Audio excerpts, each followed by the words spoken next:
Bonjour et bienvenue à un tout nouvel épisode du podcast RPM. Mon nom est Samuel Tremblay-Michaud et quel plaisir de vous retrouver sur le balado pour discuter automobile. Aujourd'hui, j'ai la chance de recevoir Marie-Laurence Paquin. C'est quelqu'un qui est spécialisé dans la conduite automobile, une cascadeuse, une instructeur de conduite. Bref, quelqu'un qui en a vraiment derrière la cravate. Et je suis certain qu'on va apprendre, vous et moi, des choses sur nos habilités derrière le volant. Parce que oui, on va jaser de son parcours, on va parler aussi de tout ce qu'elle a pu faire dans le monde de la cascade, mais je veux aussi qu'elle nous donne des trucs. Je veux qu'on apprenne à comment améliorer notre conduite et je sais qu'on a des choses à apprendre, vous et moi. Donc, ça risque d'être fort intéressant. Comme à l'habitude, je prends 2 petites secondes pour remercier automobileendirect.com pour leur partenariat avec nous. C'est un immense plaisir de pouvoir travailler avec vous. Et je veux aussi remercier vous qui m'écoutez présentement parler. Merci tellement d'être là. C'est grâce à vous qu'on continue à le faire, ce podcast-là. Et vous êtes toujours de plus en plus nombreux, mais vous êtes aussi très fidèles. Je les vois, je vous vois vos commentaires, vous interagissez avec nous. C'est un immense plaisir de pouvoir vous compter parmi nous. Donc, merci d'être à l'écoute. Et ça commence très bientôt.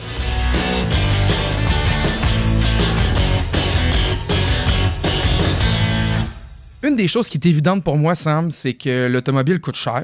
Aujourd'hui, la moyenne d'achat a augmenté beaucoup. Et j'ai envie de prendre la peau de beaucoup de gens et de me dire, là, j'ai 15 000 de budget. Puis, je veux quelque chose de fiable. Je veux pas trop me casser la tête. Pour l'instant, dans ma vie, l'automobile, c'est pas une priorité. Puis là, je suis un personnage parce que moi, pour moi, l'automobile, c'est une priorité. Mais mettons, pour le personnage en tant que tel... OK, on a la section aubaine ici qui peut être intéressante, mais tu vois, là même, on a des véhicules qui sont peut-être un peu plus chers que le budget que toi, tu t'es mis. Fait que je vais rajouter là-dedans un maximum de prix. Tiens, 15 000. On va se mettre 15 000. Ouais. 0. Enter. 15 000 et moins. Bon. On va être capable, j'imagine, de trouver un petit véhicule, là, pas ça, trop... J'ai pas des si gros besoins que ça. Je fais pas nécessairement de la grande route. Je veux juste avoir un véhicule fonctionnel. Pas trop cher. Pas trop cher, fiable, qui va faire la job. OK, bon. Tu sais, là, je vois un Fiat 500. Je pense pas qu'on va aller là. Nissan Rogue, on avait des petits problèmes de transmission quand même dans ces années. C'était moins pire, là, en 2017. Mais il reste que ça a été très problématique. Mais tu vois déjà un Mazda CX-3 GS 4 roues motrices 2017, véhicule qui a quand même un certain âge, mais 125 000 kilos, on est autour de 14 000, c'est quand même pas si mal, là. Des véhicules qui vieillissent bien quand même. Puis on les connaît aussi, les garagistes les connaissent, des véhicules qui sont quand même pas trop... Un 2 litres Caractive qui était fiable, assez performant aussi quand même, faisait le job en masse. Porte assez dur quand même, mais il reste que c'est... agréable à conduire un peu plus. Pour ce qui est de la fiabilité, ça a de l'allure, là, tu sais. Je t'enverrai pas non plus dans des véhicules un peu plus luxueux. On en voit quelques-uns depuis le début, là, tu sais, un Acura MDX ici, non. Un Cadillac SRX, non, merci. On jase des fois de voitures électriques. Il y a aussi un Kia Soul EV de 70 000 km à 12 499 Ça pourrait être intéressant, là. C'est sûr que c'est un peu plus complexe. Il y a eu certains problèmes de batterie dans ces véhicules-là. L'autonomie n'est pas énorme non plus. Non, écoute, moi, je m'en tiendrais vraiment. Puis là, tu sais, je descends en bas, puis je vois qu'il y a quand même 6 pages là, de véhicules. On a quand même beaucoup de sélections là, sur le site. C'est fun de savoir que justement, il y a 6 pages de véhicules pour mon budget. C'est intéressant au moins. C'est ça, exactement. Parce que 15 000 aujourd'hui, on va se le dire, c'est un budget qui était extrêmement bon il y a quelques années, mais qui aujourd'hui, dans le véhicule neuf, n'existe plus. Là. N'existe à peu près plus. T'as bien raison. Puis là, je regarde vite fait là, les autres pages là, parce que, évidemment, faut se donner une idée de tout ce qu'il y a de disponible. Là. Puis on a beaucoup de véhicules américains. Bon, moi, je suis un petit peu moins fan. Mazda 3 ici. 2014, un peu moins. Ouais, c'est ça. Regarde la page 4. Mais je te dis, là, le CX-3 que j'ai vu à la première page, là, ça risque fort probablement d'être ça. En plus, je pense qu'il était 4 roues motrices. Oui, il était 4 roues motrices, en 2017. Bon. Coup d'œil rapide sur la 5e page. L'Elantra, ça, c'était des 2017, c'était des bonnes voitures quand même pour... Puis le niveau d'équipement est intéressant aussi. Oui, c'est ça, exactement. On sait que c'est la force des constructeurs sud-coréens, là, de façon générale, d'avoir des équipements, tu sais, rapport équipement-prix qui est quand même avantageux. C'est pas parce que je paye 15 000 que je veux nécessairement pas avoir rien dedans. Là. C'est le fun d'avoir des bars chauffants et des affaires de même. Là. C'est sûr. Bon, tu vois, j'ai fait... Bon, ici, Camry 2011. Là, il faudrait reculer pas mal plus. C'est ça l'affaire avec les véhicules de marque Toyota, c'est que souvent la valeur est très élevée. C'est fait que si on veut garder un... Tu sais, je voyais il y avait un Hyundai Accent. Oui. Un 6 999 $. Oui. Puis tu sais, c'était une petite voiture qui avait pas l'air d'avoir trop de kilométrage, 78 000 kilos. Oui. C'est un GL, c'est un 2012, mais aussi des véhicules qui sont assez solides. Mais je suis bien d'accord avec toi, mais tu sais, on parle d'un véhicule de 7 000. Toi, tu as un budget de 15 000. Je dis pas qu'il faut aller nécessairement tout le temps au maximum du budget. Mais profitons-en. Mais ça peut te permettre d'avoir quand même un véhicule qui va être un peu plus fiable, un peu plus durable. Et puis, je reviens au véhicule que j'avais spoté au début, CX3 GS 4 roues motrices, 14 000 $, ça me semble bien intéressant. Mais encouragez-vous, il y a encore beaucoup de sélections, c'est ça qu'on se rend compte. On a 6 belles pages de choix. Oui. C'est le fun de voir aussi que je suis content de voir qu'il y a encore des options pour des gens qui ont des budgets réalistes. Absolument. Qui serait mon genre de budget personnel aussi, dans le fond, mais je trouve ça le fun de voir ça. Merci beaucoup, Sam. Rien. Marie-Laurence, bonjour. Bonjour. Quel plaisir de te recevoir au podcast. Hey, plaisir partagé. Je vais commencer à mettre des bases parce que là, les gens vont dire, mais les autres, ils se connaissent donc bien, ils sont donc bien des chums dans la vie. Mais c'est parce que tu travailles aussi pour TOC Productions. Absolument. Tu travailles sur une émission qui s'appelle Zone Adrénaline. Zone Adrénaline à RDS. Qui est une émission VTT 4 roues, c'est la même chose, là, mais moto, bateau. La référence, comme on dit, la référence en sport motorisé. C'est comme ça qu'on l'appelle. On a la chance de travailler un petit peu ensemble, puis je suis vraiment content qu'on puisse prendre vraiment le temps de parler de ton autre chapeau, qui n'est pas celui d'être une personne dans le milieu de la télé, d'être une personne passionnée de voiture. Oui, j'ai plusieurs chapeaux. Là, ben quand même, là, parce que au début, on cherchait pour faire le podcast, on cherchait des invités colorés, des gens différents, qui avaient des choses à dire. Puis maintenant, on parlait avec l'équipe, puis là, quelqu'un qui me dit, ouais, mais Marie-Laurence qui est dans l'équipe, là, c'est une cascadeuse. Puis je fais comme, ben là, c'est tellement intéressant, je veux tout savoir là-dessus. Puis après ça, quelqu'un qui me disait aussi, ouais, mais Marie-Laurence, elle a une école de conduite hivernale. Puis Marie-Laurence est instructrice de conduite. Puis mais je suis comme, ben là, ben voyons donc, faut qu'on parle avec Marie-Laurence au plus vite. Ben, parler de voiture, là, je suis pas mal dans mon élément. Ben écoute, je suis super content. Puis j'ai envie de te poser la première question, savoir, ça a commencé quand, sa passion-là pour l'automobile? Ça fait longtemps que j'aime les voitures. À ma fête de 8 ans, j'ai dit à mon père, yes, j'en ai la moitié de fête avant d'avoir mon permis de conduire.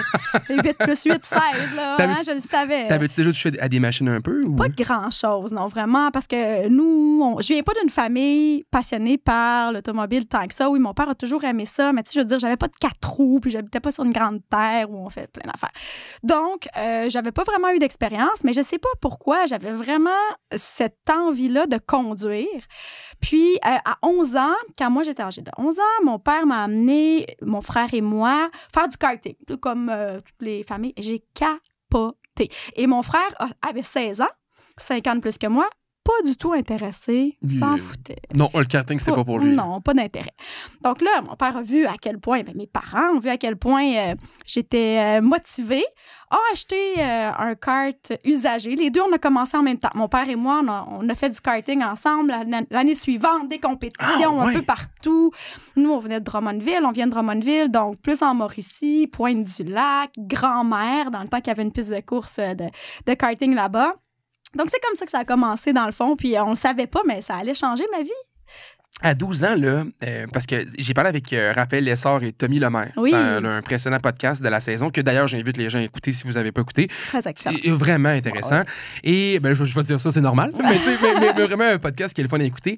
Mais eux m'ont dit, tu sais, une des choses qui leur a marqué dans leur vie, c'est qu'ils ont commencé jeunes. Parce que commencer tôt, c'est comme un peu t'as pas le choix si tu veux devenir un pilote professionnel à un moment donné. Toi, à 12 ans, est-ce que tu sentais que c'était un peu déjà tard pour commencer à faire de la conduite professionnelle ou...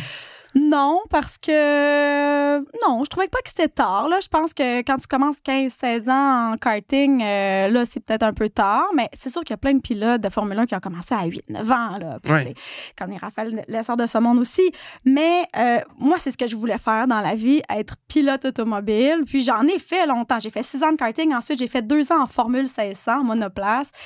J'ai adoré ça. Après ça, j'ai pris 3 ans de pause entre le cégep et l'université pour chercher des commanditaires à temps plein. Parce que c'est cher.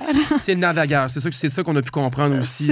Les sous sont importants dans le domaine. Puis, à un moment donné, pour la saison 2005, là, j'ai un de mes commanditaires principaux. Ben, les commanditaires principaux, c'était mes parents. Là, mais à un moment donné, ils ont fourni là, pendant plusieurs années. Donc, quand j'ai un de mes commanditaires principaux qui ne pouvait plus continuer, puis là, ça fait en sorte que j'ai pas pu faire la 3e saison de Formule 1600. Puis là, j'étais comme, non, je peux pas croire que je vais arrêter de faire la course automobile. Ça a été vraiment, vraiment difficile. Mais la même année, en 2005, j'ai commencé à faire des cascades. Donc, là, écoute, là, t'ouvres une belle porte. Okay, c'est en 2005 que ça a commencé, cette carrière de cascades. Ça fait presque 20 ans. Là, puis là, on parle pas de cascades comme la compagnie de tapis de toilette. On parle de cascades comme vraiment faire des cascades d'automobile. Oui, des cascades automobiles. Ça, c'est ma spécialité parce que je viens de ce domaine-là. Mais je fais des cascades physiques aussi, déboulés des escaliers, des scènes de combat. Là, ça fait une 15aine d'années que je fais des arts martiaux. Donc, le but, c'est de faire différentes cascades. Mais il reste que je me démarque par les cascades en auto. J'ai déjà une première question. Vas-y. Parce que là, je suis comme, comment c'est arrivé? Tu sais, 2005, c'est arrivé comment, ça, de se faire offrir de débouler des marches? Ma première cascade, c'était en auto parce que c'est quand même difficile à pénétrer comme domaine, là, je dirais. Là, je connais personne qui fait ça. Là, non, puis il n'y a pas... Il y a du travail, là, mais il n'y a pas énormément de travail pour... Ah, ben oui, se faire des cascades, viens-t'en. Il y a des coordonnateurs de cascades qui engagent des cascadeurs. Puis pour avoir son premier crédit UDA ou ACTRA, qui est l'équivalent, mais en anglais pour les productions anglophones, ben, il faut que le coordonnateur de cascade prouve qu'il n'y a personne d'autre qui peut faire ce travail-là, qui est dans l'union déjà. Donc, c'est quand même protégé dans le sens... Il faut faire travailler ceux qui sont déjà dans l'union. Donc, il faut vraiment être capable de se démarquer. C'est pour ça que ça prend, en théorie, une spécialité pour dire « Hey, moi, il n'y a personne qui va m'accoter au niveau automobile, cascade automobile. » C'est comme ça que j'ai été capable de commencer à faire des cascades. J'ai eu mon premier contrat qui est le plus difficile à décrocher. Puis après ça a continué. Je me suis fait de plus en plus de contacts dans le domaine. C'est une question de contact, là, comme dans bien des domaines aussi. Là. C'était quoi ton premier contrat? C'était A World of Trouble. OK? C'était un film vraiment ordinaire, américain, genre... Vraiment, ça n'a pas gagné Grand Prix. Mais c'était pour le crédit au moins. Oui, c'est parfait. Puis moi, ce que j'avais à faire, c'est que j'arrivais face à face avec un camion, puis je devais l'éviter. OK? Donc, c'est comme un face-à-face sauvé par la peau des dents. Une extrémiste. Puis là, moi, je me dis, hey, sur un plateau américain, là, ça se passe. Là, c'est sûr que tout va être parfait. J'arrive, je m'assois dans le camion. C'est un vieux camion Lada Nova, tu sais, les vieux camions. Ouais. Puis, le banc est cassé. Là, je suis comme, je peux pas faire une cascade avec un banc cassé. Puis là, c'est mon premier contrat. Il y a 20 ans de ça. Donc, j'ai à peu près 20 ans, mettons. Tu sais, comme, je commence dans le domaine. Fait que tu veux pas chialer? Ben non. Mais je suis comme, je peux pas faire une cascade avec un... T'as pas de support, là. Tu peux pas faire... C'est après ton sport lombaire, tu sais, quand tu vas donner le coup de volant, c'est parce que tu vas dévier, toi aussi, là. Puis là, je suis comme, le banc est cassé. Puis là, les gars sont comme... Ouais, hein? Ouais, on le sait. OK, on va aller le faire souder. Dévisse le banc. S'en vont chez Canadian Tire. Vont faire souder le banc. Tu sais, c'est comme... C'est une grosse affaire, là.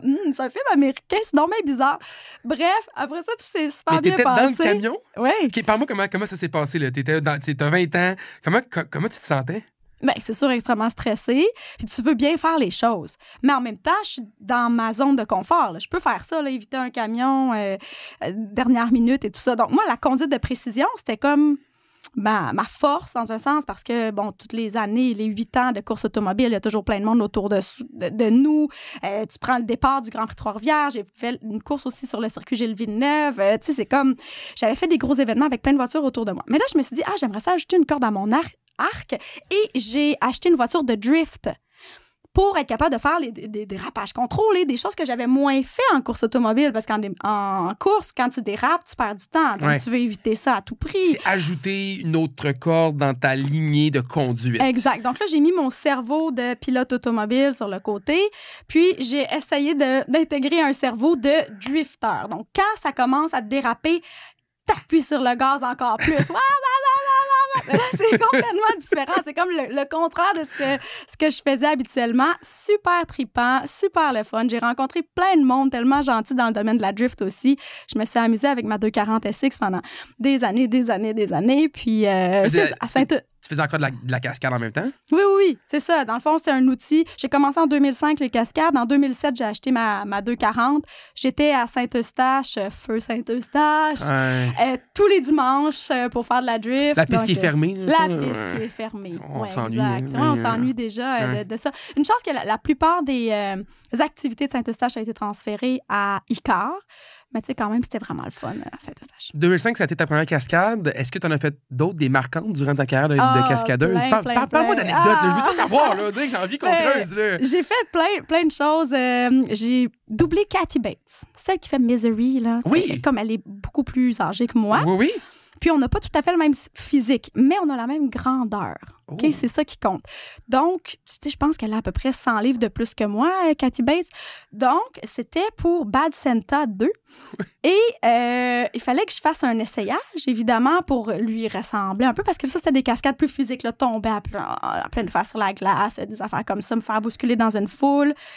Donc, il fallait que j'ai un fat suit Donc, en dessous de ma robe de Mère Noël. OK? Puis ça, c'était un moment complètement inattendu dans ma vie. Là, je suis en train d'essayer, tu sais, comme la doublure, là, tu sais, je me mets une doublure de poids. C'est en gélatine ou c'est quoi? C'est comme en coussin. En coussin, OK, ouais. Bon, comme ceux qui jouent des femmes enceintes. Mais là, tu sais, c'était comme un peu le poids réparti partout. Après ça, j'ai ma robe de Mère Noël, puis j'ai 3 designers, là, tu sais, au costume qui me regardent. « Ah ouais, ça tombe bien. » Puis là, je suis comme ça. Là, j'ai 3 personnes qui me regardent, voir si ma robe de Mère Noël avec mon petit béret fonctionne bien pour faire la doublure. Puis OK, c'est que t'étais vraiment comme stylée, là. Oui, là, ça, c'était quand même un moment assez cocasse. Mais sinon, j'ai fait des gros films comme Transformers. Ça s'est tourné à Montréal. J'ai fait... Qu'est-ce que ça fait dans Transformers? C'était une poursuite automobile avec des vieilles voitures comme des années 80. Ça va être le fun? Super le fun. Puis j'ai fait X-Men aussi. J'étais un des mutants. Puis là, j'avais comme un comment on appelle ça? C'est pas une espèce de masque, là, mais vraiment qui me cachait le côté du visage. Puis là, ben, on se promenait tout le monde ensemble, on se faisait vider d'un camion à poubelle, là, tous les corps roulaient. Fait que tu roulais, là. Je roulais. Comment c'est arrivé le volet physique? Parce que tu nous as parlé de ton côté automobile qui était inné un peu, c'est vraiment ça dans ce que tu étais spécialisé. C'est quoi, à un moment donné, quelqu'un a dit, tu peux-tu essayer une cascade humaine sans char? Ou... Ben, c'est que moi, j'ai toujours été physique parce que oui, j'ai beaucoup parlé de course automobile, karting quand j'avais 12 ans, mais aussi j'ai fait beaucoup de ballet. Donc, dans la même. Du temps pour toi un peu? Ouais, c'est ça que je faisais. C'est mes parents qui n'avaient pas de temps. Il fallait qu'ils me fassent des livres partout. Mais j'avais, dans la même fin de semaine, à un moment donné, une course de karting. Le samedi après-midi, je me change, je reviens à Drummondville. J'essaie de m'enlever un peu l'odeur de gaz dans mes cheveux. Je mets mes collants de ballet. Je fais le spectacle le samedi soir de ballet de fin d'année là, au centre culturel et tout ça. Donc, c'est ça. J'ai toujours été très physique. J'ai même fait mon cégep en danse. Ah oui? Ouais, donc, tu sais, on dansait 30 heures par semaine. Là, facile. Donc, je me suis toujours entraînée. J'ai toujours fait comme plein de sports, plein de choses. Ça prend ça pour faire les cascades. Il faut être en forme, j'imagine. Oui, il faut être en forme. Donc là, j'ai juste commencé à faire des arts martiaux. Je dis, ça serait cool, le taekwondo, pour avoir des meilleures techniques de combat. Puis j'ai adoré faire des arts martiaux. J'ai continué pour mon plaisir, aussi pour être une meilleure cascadeuse. Mais j'ai fait différents entraînements physiques, les réactions de combat, pratiquer justement des escaliers, des roulades, trampolines, tout ça. Donc, j'ai fait plein d'affaires parce que j'aime ça bouger. Puis là, ben oui, j'ai eu quelques cascades T'es arrivé un peu comme ça dans ta carrière. T'as fait ça encore aujourd'hui? Oui, absolument. Ouais. J'en ai fait plein cet été. J'ai fait des trucs... l'année passée aussi, c'était la grève des productions américaines. J'ai fait plein de trucs québécois. La finale de 5e rang, entre autres, c'est dans une grosse mine. Il y a comme une voiture qui tombe dans un fossé. Là. Avant ça, on driftait. Puis, bref, j'ai fait plein de trucs québécois. J'ai fait un saut avec une voiture, tu sais, comme tu tombes en bas de quelque chose. Ben, en fait, une rampe. J'ai fait une rampe. Que tu sautais à la fin, là? Exactement, oui. Ça, j'étais à Terre-Neuve. Ils nous avaient envoyé à Terre-Neuve. C'est pour Republic of Doyle, qui est une série anglophone, mais canadienne. Grosse rampe, j'atterris, puis après ça, quelqu'un me frappe dans le côté, mais du côté conducteur. Donc, il faut que tu fasses quand même confiance à la personne qui est supposée d'arriver sur ta portière arrière, là, parce que si tu rentres dans la portière, il y avait comme une espèce de petite cage de protection, puis il y avait une fuel cell, là, une cellule pour l'essence aussi, pour que quand je saute la rampe, ce soit pas dangereux pour le feu et tout ça. Ben là, mais ça, c'était super le fun. Donc, la rampe, après ça, bang, je me fais rentrer dans le côté, ça m'emmène en 360, la vie est belle, puis c'est ça. Hey, c'est capoté. Écoute, je t'écoute parler, puis qui fait ça? Personne. Pour vrai, êtes-vous nombreux à faire ça au Québec? J'ai pas de nombre exact, là, mais au niveau des filles, on n'est pas beaucoup, par exemple. Chacun a sa spécialité. Il y a plus de gars cascadeurs que de filles, mais aussi il y a plus de travail pour les gars que les filles. Souvent, dans des scènes de combat, il y a beaucoup de garçons. Mais c'est ça. Ça me fait penser à une autre cascade que j'ai fait aussi, que c'était de débouler des escaliers, mais à 2.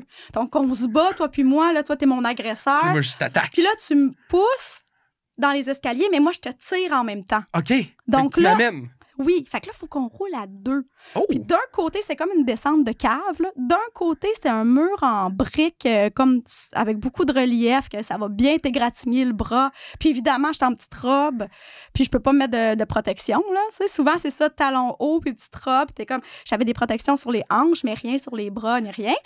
Puis l'autre côté, c'est comme un trou, parce que c'est une descente de cave. Donc, il faut que tu roules droit. Là. Tu peux pas rouler un peu. Faut pas que tu tombes. Faut pas que ça. Là, on le fait. Puis là, le gars, il avait peur, je le connais bien, là. Le cascadeur, il avait peur de me faire mal. Il est comme, OK, on va le faire ensemble, Marie. Là. Puis lui aussi, il faut qu'il roule, mais qu'il me protège en même temps pour pas m'écraser. Mais c'était quelque chose, parce que déjà, juste débouler des escaliers, c'est un défi. Mais là, à 2, ça ajoutait au niveau de difficulté. On le fait une première fois, tout est beau, coupé. OK, on va le refaire. Ben là... Là, on est genre, OK, pourquoi voulez-vous qu'on change quelque chose? On a fait quelque chose de pas correct. Non, c'est juste que le technicien avait oublié de remettre la porte en haut. C'est pas raccord. Oh non. On va remettre la porte, puis vous allez le refaire. Et évidemment, la deuxième fois, bon, je me suis un peu gratigné le bras.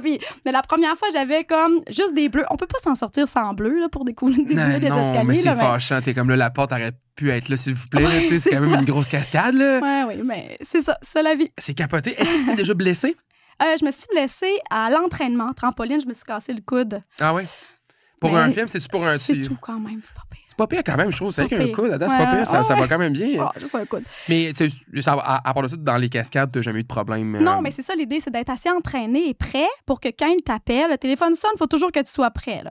Puis quand le téléphone... Excuse-moi, je fais du chemin là-dessus, mais c'est quoi les délais qu'on a? Tu sais, quand il t'appelle, c'est-tu le film est demain matin ou... Des fois, c'est dans 3 jours. Des fois, c'est dans 1 mois. OK. Donc, ça dépend, parce que j'essaie toujours de poser le plus de questions possible, mais un bon coordonnateur de cascade va te donner plein de détails sans que tu aies besoin de poser de questions. Comme ça, tu arrives préparé mentalement.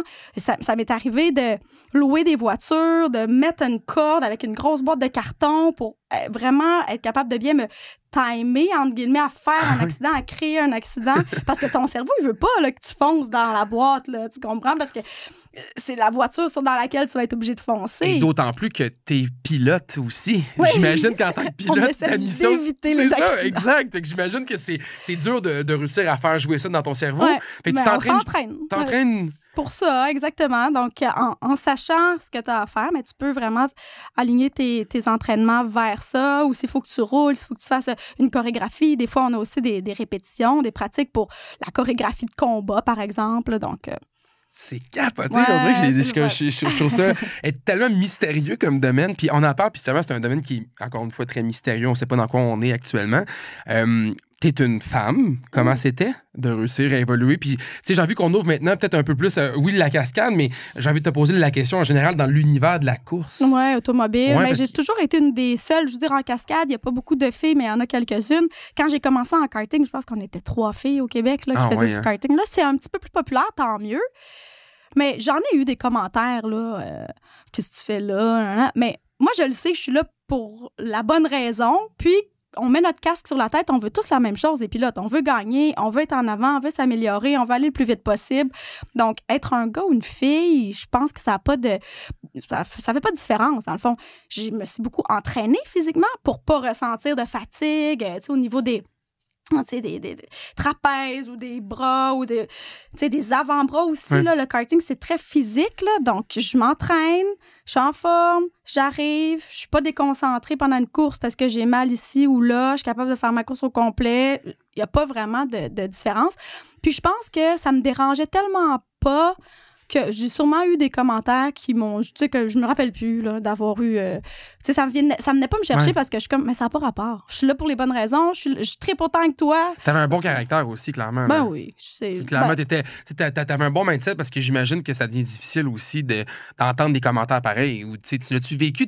Mais je vais reprendre ma question un peu plus largement, encore une fois. T'as-tu senti que le milieu avait une ouverture quand même ou c'était plus difficile pour toi?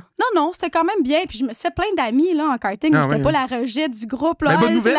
C'est quand même une bonne nouvelle. Puis tu sais, c'est ça. Il y a peut-être des personnes qui ça venait piquer un peu plus de se faire battre par une fille ou des affaires comme ça. Mais tu sais, ça m'appartient pas. Là, que je sois tu sais, ça pourrait être quelqu'un d'autre qui te bat puis tu serais fâché pareil. Donc non. Puis je pense même des fois, les gens étaient contents que je sois sur le podium ou que je gagne la course parce que, hey, la fille a gagné. Tu sais, il y en a une, puis il y a 25 gars dans la catégorie, par exemple. Ah, ben la fille... bon, ben tu sais, ça peut être le fun aussi, c'est pour les commanditaires, tout ça, de ressortir du lot aussi, là. Donc, moi, je le voyais plus comme ça. Tu sais, ça, ben, moi, c'est ça ma passion, ça me fait capoter, j'aime ça, j'ai le goût de mettre des efforts là-dedans, puis... Mais c'est beau d'entendre ça, c'est le fun, honnêtement, d'entendre que t'as pu arriver à atteindre ta passion, parce que, encore une fois, t'es cascadeuse, t'es pilote professionnel, t'as réussi à atteindre un niveau de ta passion que j'imagine que tu cherchais. Oui, ben en fait, mon but, c'était de vivre de ma passion. J'aurais voulu être pilote automobile. On sait qu'il y a 0,001% qui va y arriver de vivre de la course automobile. Mais il y a une joke, hein, que c'est faut faire des millions en course automobile, sais-tu comment y arriver? Il faut que tu aies 1 milliard pour commencer. Fait que si tu as 1 milliard, peut-être que tu vas faire 1 million, mais il faut vraiment beaucoup investir pour être capable de retirer de l'argent. C'est vraiment ce que j'ai compris. Mais là, en ce moment, j'ai réussi à vivre de ma passion parce que je donne des cours de pilotage, je fais des cascades, je travaille en télévision, surtout pour des shows d'auto, d'adrénaline, de sport motorisé. Et je capote, là. Je suis vraiment super chanceuse et heureuse de ce parcours-là. Même si c'était pas mon plan A, c'était d'être pilote automobile. Mais c'est pas grave, là, je pense que j'ai encore autant de fun, sinon plus. On disait il y a quelques minutes qu'aujourd'hui, tu vois qu'il y a un petit peu plus de femmes en karting. Tu vois aussi qu'il y a plus. Tu sens-tu qu'aujourd'hui, ça serait encore plus facile? Ben, c'est toujours aussi cher. Oui, ça, le prix n'a pas changé. Ouais. Même que c'est peut-être pire encore. C'est sûrement pire. Mais je pense que c'est à peu près l'équivalent. Là. Okay. Ouais. On est comme resté dans une bonne moyenne quand même d'acceptation, puis de tout le monde est bienvenu tant que vous avez les moyens pour le faire. C'est ça. Puis si ça vous fâche que je sois une fille, allez voir ailleurs. Allez apprendre à être des bons perdants. C'est je sais pas, là, maintenant, devenir quelque chose. Ça me dérange pas. Fait que finalement, le projet de pilote, bon, on sait que ça prend. Il y a une infinité de gens. Puis, tu sais, j'en parlais avec 2 jeunes pilotes dernièrement aussi, que je voyais bien la difficulté du financement, à quel point c'était un défi. Ben oui. Puis, tu sais, c'était 2 pilotes qui ramènent des couples, des pilotes qui gagnent à l'international. Puis, tu vois que c'est encore difficile de réussir. Et tu t'es dit, toi, Mané, je vais commencer à faire des cascades, tu développes des affaires. Puis, j'ai su que tu as fait un bac en télévision aussi. Oui, à l'UQAM. C'était-tu un plan B? Ben, je me suis dit, bon, qu'est-ce que j'aimerais faire? Puis, veux pas, le fait que j'ai fait beaucoup de courses automobiles, puis il y avait souvent la télévision qui était là pour couvrir nos courses. Ça m'a comme fait découvrir le monde de la télévision. Je suis comme, hey, je pense que j'aurais du fun. Tu sais, moi, il faut que ça bouge, là. Je sais pas si t'as remarqué, mais... non, mais écoute, tu sais, en partant, t'es cascadeuse, je sais pas, maintenant, j'ai envie de te dire, c'est clair que t'aimes bouger, là. Ouais, je peux pas... un petit job de bureau, travailler à la banque, mettons. Tu fais des cascades en roulade dans des escaliers. J'ai rien contre ceux qui travaillent à la banque, là. J'adore ça. C'est juste que je pourrais pas être juste devant un ordinateur tout le temps. Non, mais tu sais, ça manque de... Je comprends, là. T'as fait des sauts en voiture, tu te fais rentrer dedans, tu sais, comme, je comprends.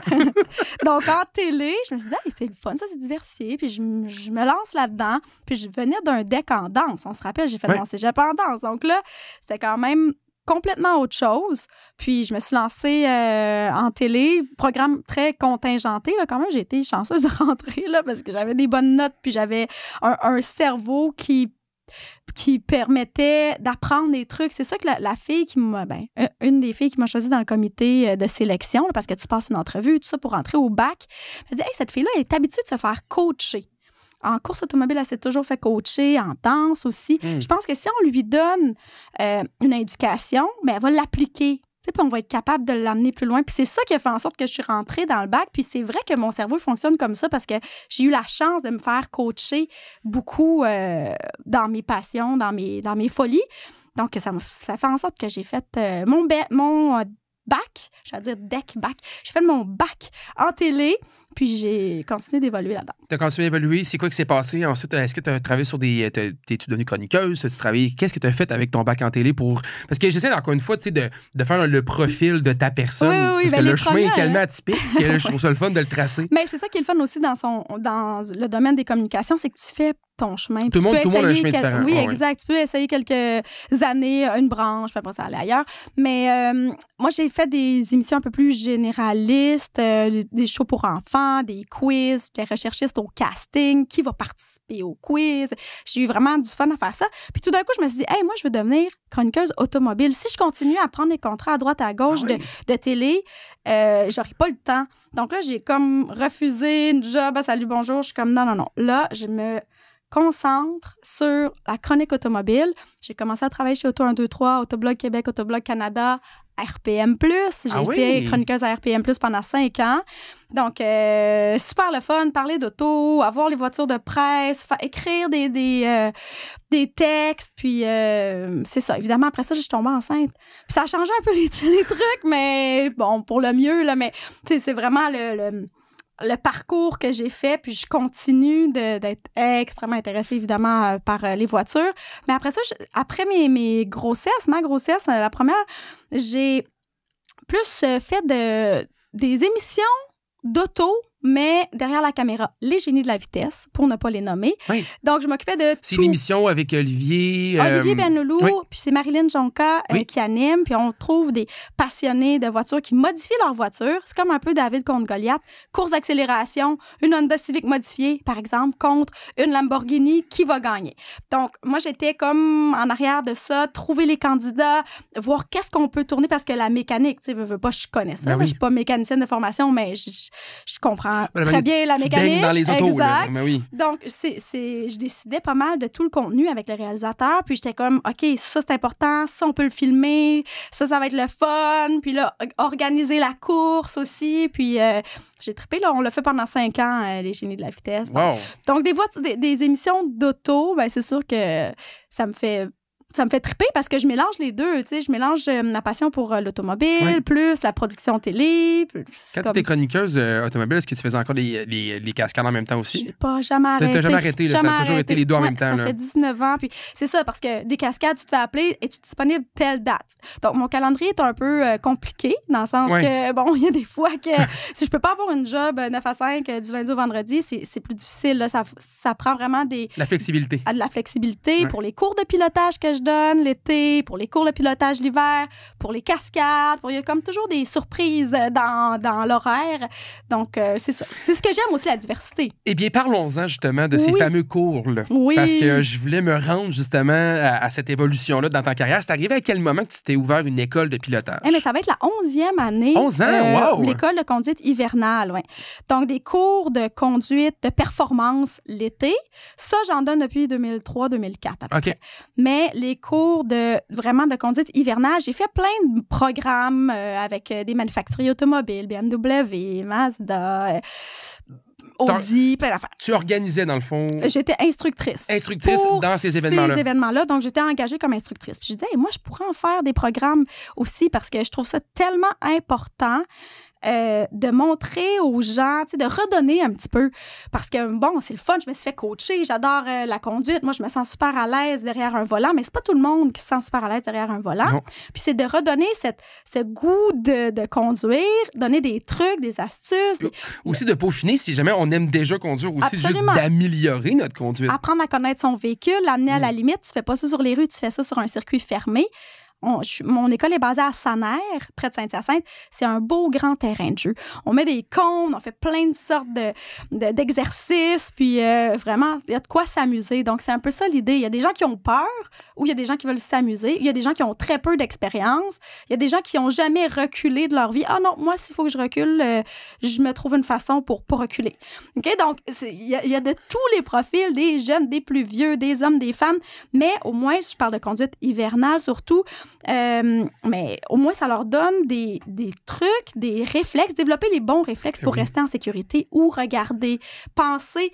C'est pas compliqué. Mais c'est juste de s'arrêter là, dans notre vie folle qui va vite, de s'arrêter pendant 3-4 heures, penser à ses pneus, penser au transfert de poids, penser sous virage. Qu'est-ce que je fais si ma voiture tourne pas?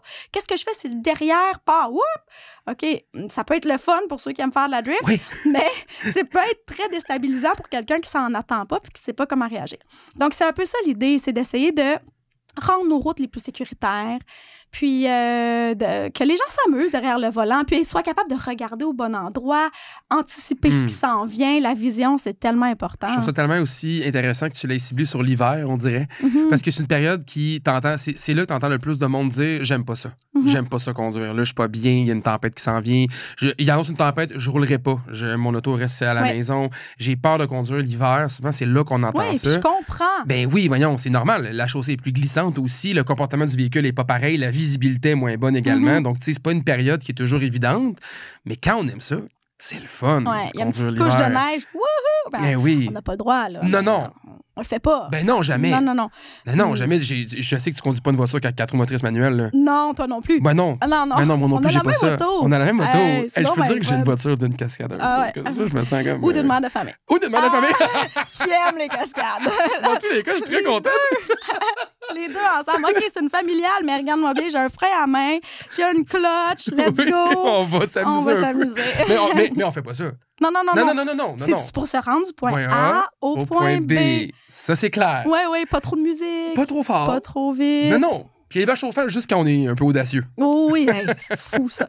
Non, mais pour vrai, les routes, c'est pas l'endroit pour faire des niaiseries. Mais justement, il y a des pistes de course. C'est ça, des cours qui existent. C'est ça que je voulais aller. Des cours de conduite préventive, mais il y a des cours de performance sur la glace aussi, sur la neige. C'est trippant. T'en donnes-tu ça, des cours de performance? Oui, c'est comme niveau 2, si on veut. Okay. Là. Donc, le cours de conduite préventive, ça, c'est vraiment pour grand public. Puis pour les mordus d'adrénaline qui veulent s'amuser avec leur voiture, ben là, je donne des cours plus de performance. Puis l'été, c'est juste la performance, là, surtout. Puis closons l'hiver, parce que je veux vraiment qu'on reste sur ça, mais on va parler de l'été après, parce que l'été, il y a beaucoup de choses à dire sur le perfectionnement d'un pilote. L'hiver, les cours que tu donnes pour le grand public, c'est vraiment pour tout le monde. Ça, je trouve ça à le dire parce que je suis allé voir sur ton site. Puis, tu sais, c'est vraiment, les groupes d'âge sont très mixtes. C'est pour tout le monde. Et vous venez avec votre voiture personnelle aussi. Oui, parce qu'il faut apprendre à connaître son véhicule. Exact. Ça, je trouve ça le fun parce qu'une fois après que les gens repartent, on dirait que clairement, il y a des nouvelles connaissances qui sont acquises, assurément, avec votre voiture que vous pouvez donc réappliquer automatiquement le lendemain matin en allant à l'école ou en allant à l'épicerie ou quoi que ce soit. Complètement. Puis c'est ça, tu disais tout à l'heure, il y en a qui ont peur, qui veulent pas sortir parce qu'ils savent pas quelle est la limite. Donc, ils se disent, je vais rouler, là, puis tout d'un coup, là, ça peut se mettre à déraper. Mais quand on s'arrête, puis on comprend c'est quoi la limite, qu'on l'essaye, là, c'est beau, on en parle, c'est le fun, il y a tout l'aspect théorique qui est important, mais il y a l'aspect pratique qui est encore plus important, de comprendre qu'est-ce que l'auto va faire quand elle m'avertit que ça va déraper bientôt. Il y a quelque chose qui se passe, là. Il y a un signal, là. Exactement. Ou, comme je dis toujours, le premier freinage d'urgence que tu vas faire, ce sera pas ton meilleur. On s'entend? Ça serait bien de le pratiquer. Mais quand tu fais un freinage d'urgence, parce que tu en as besoin, là, il y a un camion qui est arrêté en avant de toi, puis tu ne veux pas foncer dedans, quoi faire? Comment réagir? Qu'est-ce que l'auto va faire si tu ne l'as jamais essayé? Quand tu appuies à fond, comment l'ABS va réagir? As-tu l'ABS ou tu n'as pas l'ABS? Il faut le savoir. Donc, sa propre voiture, il faut apprendre à la connaître. Le duo aussi, toutes les nouvelles technologies avec tes pneus. Des fois, ça va bien, des fois, ça va moins bien, mais tu sais ce que tu as entre les mains. Puis là, tu peux t'adapter comme pilote à faire les bons mouvements, les bons réflexes. Puis tu sais, c'est un cours théorique à distance qui est donné. Puis après ça, c'est un 3 heures de pratique sur le circuit dans un milieu sécuritaire. Donc, si vous échappez le véhicule ou quoi que ce soit, on brise rien, la vie est bonne, on passe à d'autres choses. Puis on continue. C'est pas plus grave que ça. Donc, c'est vraiment. Là pour ça. Moi, j'ai envie de te dire, ça devrait être obligatoire. Oui, moi aussi, j'aimerais ça te dire ça. Non, ça devrait être obligatoire. Parce que, tu sais, on riait, toi puis moi, tantôt, on a du plaisir avec nos voitures l'hiver, nanana, mais c'est vrai que. Puis, tu sais, c'est vrai qu'il y a des gens aussi que veulent pas. Je comprends ne pas avoir la même passion que toi puis moi, on a pour l'automobile. Et c'est correct. Il y a des gens qui sont pas obligés d'être en amour avec les voitures, puis c'est correct. Puis quand on n'a pas nécessairement une passion aussi élevée, ça ne nous tente pas des fois non plus d'améliorer certains comportements qu'on a, puis on reste avec des peurs, on reste avec des craintes. J'aime pas ça le bricolage. Moi, j'irais pas prendre un cours de bricolage. J'haïs ça le bricolage. Exactement. Bon, mais là, t'as pas le choix de conduire. On s'en sauvera pas. À chaque année, il va y avoir des tempêtes de neige. Même si on dit qu'il y a moins en moins de neige, il y en a pareil. Puis ou on de ne la sait glace. pas cette année. Exactement. Donc, on s'en tire pas. On vit au Québec. Il faut apprendre à vivre avec cet inconfort-là, l'apprivoiser. Puis ça fait un excellent cadeau de Noël, cadeau de fête. Des fois, on se demande quoi donner. Bon, on donne encore quelque chose de physique, c'est pas écologique, mais une formation comme ça, j'en donne plein. Il y en a plein que c'est des cadeaux de Noël. Puis là, j'ai des jeunes de 17 ans, 18 ans qui me regardent, sont comme, bon, qu'est-ce que je fais ici? J'ai pas voulu ça, moi, j'ai pas demandé ça. Mais à la fin du cours, pas mal chaque personne a un petit sourire, sont comme... C'était le fun, finalement. Moi, j'irais rien que pour le plaisir, pour vrai. J'irais juste pour le fun de le faire. C'est clair, sur un milieu sécuritaire, est-ce que justement, il n'y a pas de danger ou qu'on n'est pas illégal, qu'on est dans l'égalité de pouvoir s'amuser avec nos voitures. Je pense que c'est même le fun. Puis je tiens à le dire parce que, en tout cas, tu me corrigeras, mais ce que j'ai vu sur ton site, c'est que c'est $300. Oui. La formation. La gang. $300. Ouais, un pare-choc, c'est bien plus que ça. Ben là, commande, là. Mais c'est pas une garantie que personne ne va jamais faire d'accident, mais c'est juste mettre les chances de son côté, se donner les outils pour... Donc ça, on vient de statuer que ça devrait être obligatoire. Donc j'espère qu'il y a des gens qui nous écoutent quelque part, là, mais vraiment, je pense que ça devrait être quelque chose d'obligatoire parce qu'honnêtement, on a l'hiver qui vient tout le temps, mais l'été aussi, il y a moyen de s'amuser également un peu plus avec nos performances de véhicules. Puis je pense que c'est ça que tu fais aussi à travers ton horaire de maman, de tout ce que tu fais d'autre, on vient de jaser. L'été, c'est élastique, ça. Hein? On invente du temps quand il n'y en a plus. Let's go! Le samedi matin, ça marche. On est capable d'y aller. Puis l'été, là, t'es instructrice. Si je dis bien ça, là, c'est bien le terme que vous donnez, là, je suis sûr. Puis t'es instructrice de pilotage. Oui. Qu'est-ce que ça fait, un instructeur? Ben, tu veux faire un cours, tu m'appelles. quelles sont mes options? On peut aller à Icare, à Tremblant, à Calabougui. C'est les pistes principales là, où je donne des cours. Mosport aussi, on peut aller dans le coin de Toronto si on va aller un petit peu plus loin. Puis, je m'assois à côté de toi toute la journée. Je te donne des conseils sur... Bien, évidemment, il y a une petite portion théorique. Entre chaque session, on se parle un peu de théorie. Mais la ligne de course, la vision, comment réaccélérer, le lien entre le volant puis la pédale, plein d'affaires super le fun. Puis pas besoin d'avoir une Ferrari ou une Porsche pour faire ça. Là. J'ai donné des cours à des gens qui ont des Golf. J'ai donné un cours à un gars qui a une Fiesta. Oh yeah! C'est pas grave d'avoir 120 chevaux parce que les techniques restent les mêmes. Puis avant de se rendre à la limite de la voiture puis à la limite des pneus de la bonne façon, il y a quand même 2-3 journées là, d'apprentissage qui sont nécessaires. Donc, même si tu as une voiture à 500 chevaux, souvent, c'est trop de puissance pour tes moyens à toi. Il faut se donner le temps d'apprendre. Donc, commencer avec une voiture qui est pas rapide, pas de problème. Ou quelqu'un vient de s'acheter une Mustang 5 litres, let's go, gros moteur. Ça ronronne. OK, ben donne-toi des outils pour être capable de bien la conduire dans la rue puis qu'il n'arrive pas un. Pas donner la nouvelle vidéo populaire sur les réseaux sociaux des Mustangs qui foncent dans des foules. Là. Exactement, on ne peut pas être le prochain fail. Oui, c'est tannant. C'est fâchant. Oui, c'est exact. Puis dans ces cours-là, dans le fond, c'est très personnalisé. Fait que tu n'es pas associé à un club de conduite ou quoi que ce soit. C'est vraiment. Les gens peuvent venir te chercher. Y a-tu beaucoup de gens qui font ça au Québec, être des instructeurs à ta connaissance? Il n'y en a pas beaucoup. Non, c'est ça. Il me semble que je connais pas grand monde. Non, il n'y en a pas beaucoup. Il y en a quelques-uns. Des fois, dans des clubs, il y a des instructeurs qui sont affiliés à ce club-là en particulier. Mais moi, je me promène. Un peu indépendante, puis tu dessines un peu ton rêve. Ça te fâche après une journée d'avoir été avec quelqu'un puis de ne pas avoir conduit une fois? Moi, il me semble que j'ai arrêté un peu à la journée, tanné. Je suis habituée, là, quand même. Puis ça me donne pas mal au cœur aussi. Il y en a qui ont mal au cœur comme passager, mais non, je pourrais pas faire ça sinon. Là. Mais non, mais j'aime vraiment... C'est niaiseux, là, mais ma plus grande paix, c'est de voir les gens évoluer. Autant l'hiver que l'été, tu leur dis des affaires, puis là, yes, ça marche. Ah, prends plus large. OK, prends plus large. OK, réaccélère un peu plus tôt. Puis là, ils vont mettre en pratique les conseils que je leur donne. Je suis comme, yes. Puis là, on se chronomètre même pas, mais on le sait qu'on a sauvé 10 secondes par tour. La technique s'améliore, la personne a du fun. Ça me fait vraiment plaisir de voir cette évolution-là. Fait que pour toi, c'est comme le fun. Est-ce que ça t'est déjà arrivé de vivre des expériences à l'inverse désastreuses? Oui. Je veux tout savoir. Est-ce que je peux te nommer le programme? Il y a certains programmes qui te donnent une auto pendant 2 tours. Oui. Puis là, tu as une voiture bien trop puissante. Tu vois ça des fois, les publicités sur Internet. Conduis une Lamborghini Gallardo orange pendant 2 tours. 2 tours. Qu'est-ce que tu apprends en 2 tours? Pas grand-chose, j'imagine. Je le sais que c'est pour le trip, puis je dis pas que c'est pas correct, mais en tant qu'instructeur, c'est difficile de voir l'évolution de la personne. T'as pas le temps.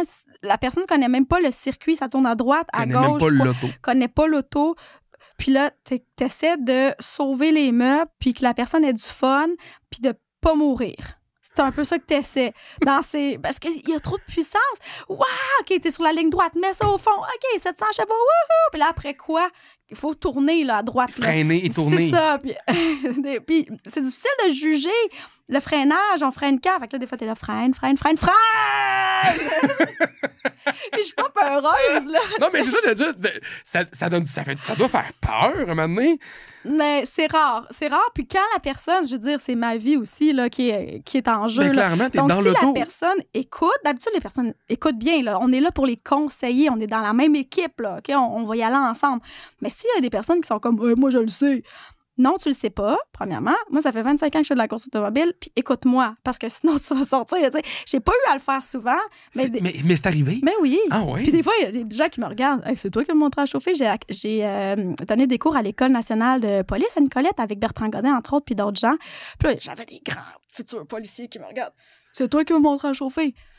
Ben oui, si je suis ici, c'est pour une raison, tu sais, c'est parce que mais je comprends que je suis petite, j'ai l'air de pas savoir ça n'a pas rapport, franchement. Mais je sais ce que je fais. Ben oui, voyons, t'as même pas besoin de me dire ça, ça n'a pas rapport à la grandeur ou whatever, c'est comme t'es une pilote de course, c'est clair qu'on a tous deux la même voiture, on fait le tour du même stationnement, c'est clair que tu me donnes une rince, là. C'est évident que j'ai aucune chance de gagner ça, là. Mais je suis une fille, tu es sûre que je suis capable de conduire? Ben voyons donc, hey, écoute, je suis sûr que je vois même pas l'arrière de ton char, t'es en arrière de moi, puis tu vas faire un tour d'avance sur moi, voyons donc, tu sais.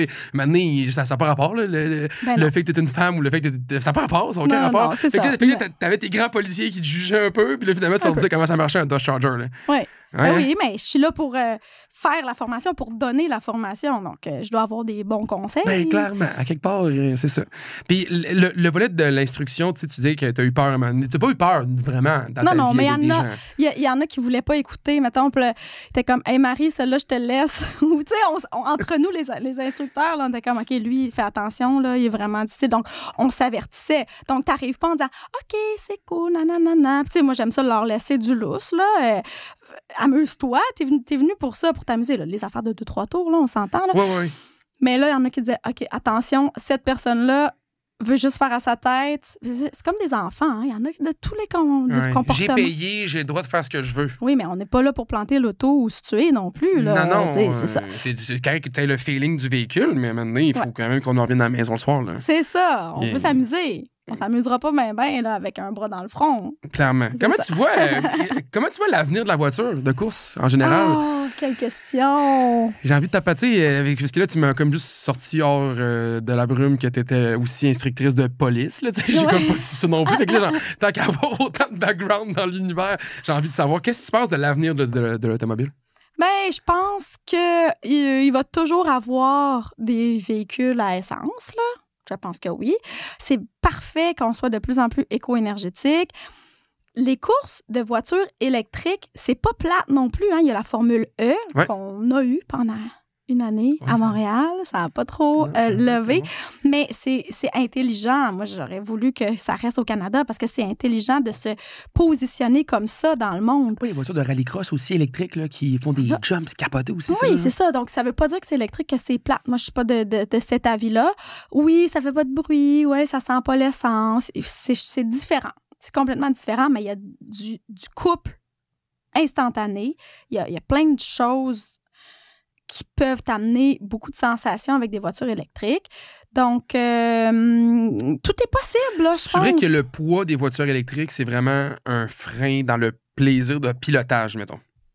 Bien, c'est sûr que ça change, mais ça c'est pas comparable vraiment aux voitures à essence. Par contre, c'est comme n'importe quelle voiture de course, tu t'adaptes à ce que tu as. Donc, tu sais que tu as beaucoup de poids, tu freines un petit peu plus tôt parce que sinon, tu vas dépasser ton point de freinage. Tu t'adaptes toujours selon les pneus. Est-ce que tu as beaucoup d'adhérence? Tu n'as pas beaucoup d'adhérence? C'est le fun, justement, de conduire différentes choses. Moi, en tant que pilote, j'aime ça toucher à tout. Donc, conduire une voiture électrique, ça peut être trippant. J'aime encore la bonne vieille voiture manuelle. Ben oui. Même ça, il n'y en a plus, tu comprends? Donc, ma voiture personnelle est manuelle. Je ne sais pas ce que je vais faire quand cette voiture-là... je suis dans la même équipe. Je ne sais pas ce que je vais faire. Parce que oui, les palettes au volant, double embrayage, c'est plus rapide.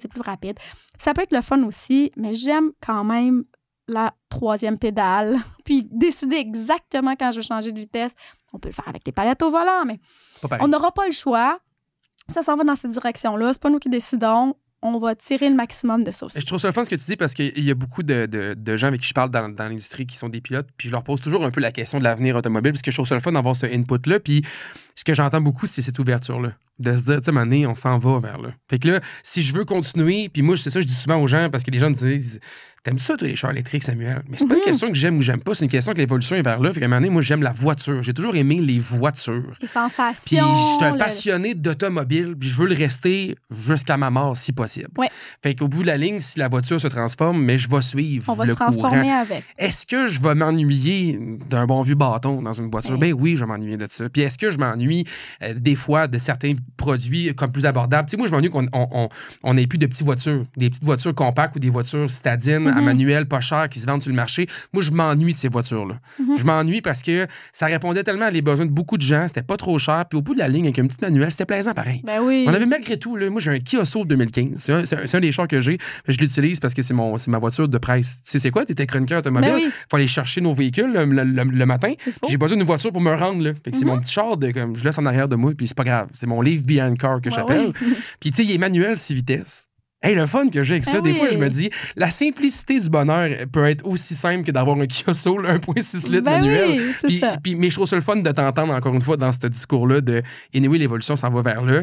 Qu'est-ce que ça prendrait, selon toi, mettons, dans l'industrie automobile pour aider les gens à faire le même genre de raisonnement qu'on semble avoir, toi puis moi? Pour les amener vers l'électrique? Mais les amener surtout à continuer à avoir la fibre automobile, de ne pas perdre ce contact-là. Ce que je vois surtout, c'est de la confrontation, ce qui est normal. C'est une nouvelle technologie, c'est quelque chose qui vient changer l'industrie.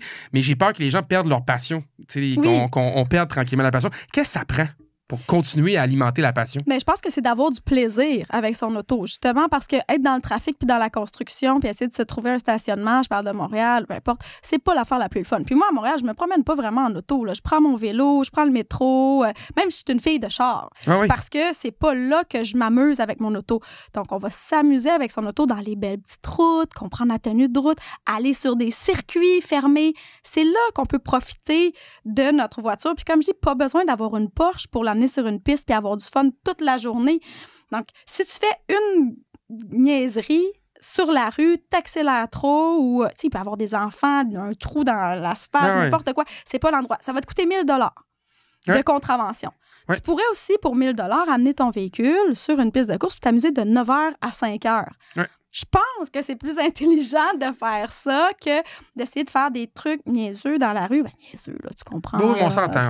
Ben oui, d'être fou, d'être folle sur la rue. Donc, je pense que pour répondre à ta question, pour continuer à être passionné par l'automobile, ben, il faut s'amuser avec l'auto. OK, il y a de la neige. OK, je comprends c'est quoi la limite. Je comprends que là, ça va peut-être décrocher. Ou, hey, moi, j'aimerais ça que mes filles conduisent manuel. J'aimerais ça que mes filles conduisent. J'ai des filles de 3 ans et 6 ans. Là, donc, on s'entend que... Bientôt, là, dans quelques années. 10, 13 ans, est-ce que ça va encore exister? Je ne le sais pas. Mais il va falloir que tu conserves ton véhicule actuel. Faudrait. Ouais, c'est ça. propre. Ouais. Donc, il faut faire les antirouilles chaque année, sinon ça ne se rendra pas. Oui, exactement. Donc, mais c'est ça, c'est juste de leur transmettre cette passion-là, de s'amuser. Et puis, tu es capable d'être aussi écolo et aimer les voitures. Comme je dis, je me promène en ville en vélo, quasiment partout. Bon, parfait, mais quand c'est le temps d'aller sur une piste, mais oui, c'est sûr que je brûle l'essence, puis des pneus. Puis des breaks. Oui, mais... À quelle fréquence aussi? Moi, c'est mon travail, là, mais les... Oh, ben, Mané, t'aimes ça aussi, là. Mané, on n'est pas obligé de se faire tout le monde mal avec ça. T'aimes ça, t'as le droit au bonheur, là. J'ai le droit au bonheur, exactement. Et je fais du compost, par exemple. Ouais, ben là, Mané, non. Mais ce que je veux dire, c'est que des fois, les gens, ils s'empêchent parce qu'ils disent, on devrait pas. Oui, OK, je comprends, mais c'est faire la part des choses. Est-ce que je prends l'avion 50 fois par année pour aller travailler à Toronto? Il y en a qui font ça chaque semaine. Bon, mais c'est pas plus écologique, là. Puis tu te dis, ah, mais j'ai pas le choix, c'est pour le travail. Ben, moi, j'ai pas le choix parce que j'aime ça. Ben, c'est ça. Moi, vois-tu, c'est pour le travail maintenant, mais ce l'était pas il y a quelques mois, puis je suis encore dans l'équipe de si t'aimes ça, puis t'as le droit au bonheur, là, tu sais. C'est ça. Maintenant, avoir du plaisir avec une voiture, c'est plaisant. Jouer au golf, c'est fun, mais tu sais. Ben, jouer au golf, c'est tellement plaisant. J'ai commencé ça, d'ailleurs, je suis pas très bon au golf, honnêtement. J'ai une cicatrice ici, là. Ma plus grande blessure, c'est un bâton de golf. T'es pas sérieux? Ouais, quand j'avais 18 ans, première et dernière fois que j'ai joué au golf. On verra. Je suis pas fermée à l'idée. Je trouve ça tellement absurde. Que j'irai au golf encore une fois dans ma vie, mais hey, le sport le plus extrême, le golf. Tu savais pas, hein? Tu t'attendais pas à ça. Ce qui me fait surtout rire, c'est à quel point tu as fait beaucoup de choses dangereuses qui ne t'ont pas donné une cicatrice, mais le golf. Attention! Attention, le golf! Hey, merci beaucoup, Marie-Laurence, d'avoir passé. C'était vraiment un plaisir. Ça c'est fait déjà plaisir. Fini. Ça, écoute, j'aurais pu continuer de jaser encore pendant plusieurs minutes. Comme à chaque fois, le podcast, on dirait que ça finit toujours trop vite, mais c'est un immense plaisir. Puis merci de nous avoir partagé tes anecdotes et des connaissances aussi en termes de pilotage. Je pense que beaucoup de gens ont appris des choses et que le volet hivernal, je le répète, t'offres des cours, il y a une école de conduite, c'est Marie-Laurence Paquin. mlpaquin.com. Toutes les informations. Écrivez-moi, là, j'aime ça parler aux gens, savoir pourquoi tu veux prendre un cours, qu'est-ce qui t'amène à prendre une formation. Puis à ce prix-là, je pense qu'il y a des gens qui pourraient juste le faire pour le plaisir d'être mieux derrière le volant. Ouais, juste de se sentir plus notre heureux. affaire, là, juste une dernière affaire, c'est parce il y a 6 voitures dans un cours, puis on est 2 instructeurs. Donc, on essaie vraiment d'aller trouver, OK, toi, tu veux améliorer quoi? OK, toi, tu es déjà bon là-dedans, je vais t'amener un peu plus loin. C'est personnaliser nos cours, puis j'aime ça parce que chacun, il trouve son compte. Donc, on vient de le dire aussi, ça donne des excellentes idées de cadeaux. Si vous avez reçu quelque chose que vous n'aimez pas, demandez ça maintenant. Oui, pour la façon d'amener pour toujours. Et puis, écoutez, de mon côté, je vous invite à suivre les réseaux sociaux de RPM pour découvrir les prochains épisodes qui vont être disponibles très, très bientôt également. Je veux toujours prendre quelques minutes pour remercier Automobile en direct de nous aider avec ce podcast-là. Donc, merci d'être là. Vous pouvez suivre le podcast podcast sur Spotify, Apple Podcasts, YouTube, iHeartRadio et autres plateformes, dont le rpmweb.ca. Je vous invite aussi à découvrir RPM, l'émission de télévision, parce qu'on est maintenant sur Crave également. Donc, pour ceux qui sont plus numériques comme moi, c'est possible d'écouter RPM sur Crave dès maintenant. Ne manquez pas ça. Mon nom est Samuel Tremblay-Michaud et je vous remercie d'avoir été à l'écoute. Je vous aime. J'aime ça, faire le podcast. Merci d'être là. On lâche pas la gang. À bientôt. Bye-bye. Le podcast RPM vous est présenté par Automobile en direct. Automobile en direct, ton auto, on le direct.